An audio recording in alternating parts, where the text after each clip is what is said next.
কথায় আছে না, অন্ধকে পথ দেখাতে নাই আর বোবাকে কথা বলা শেখাইতে নাই। তো আমাদের এই বাংলাদেশের রাজশাহীর কন্টেন্ট ক্রিয়েটরদের হয়েছে সেম কাহিনী, ঠিক আছে? এদের 2 দিন পর পর নাটক কীর্তি দেখলে ফেসবুকে আসলে জাস্ট গাটা জ্বলে যায়। তো আমাদের খুবই সুপরিচিত কন্টেন্ট ক্রিয়েটর হচ্ছে ফারহানা বিথি আপু আর স্মৃতি আপু, দুইজনের ভিতরে লাগছে গ্যাঞ্জাম। এখন দুইজনের মধ্যে গ্যাঞ্জাম লাগছে বলে দুইজনের 2টা গ্রুপ তৈরি হয়ে গেছে, ঠিক আছে?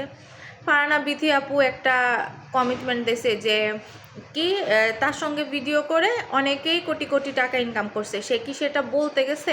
তার সঙ্গে ভিডিও করে তারা উঠে গেছে। তো এটা তো সত্যি, যেটা সত্যি সেটা বলছে। তো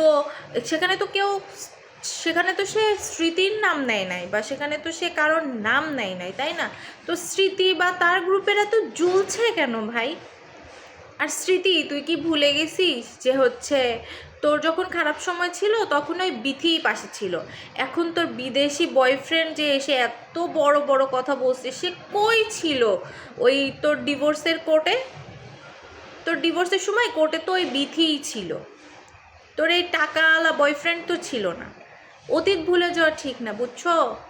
মানুষের অতীত ভুলে যাওয়া ঠিক না। তো আমি বলবো যে বিথির সঙ্গে যারা ভিডিও করে বা বিথি আপুর সঙ্গে যারা কন্টেন্ট ক্রিয়েশন করে, তারা এক একটা বড় বড় বেঈমান।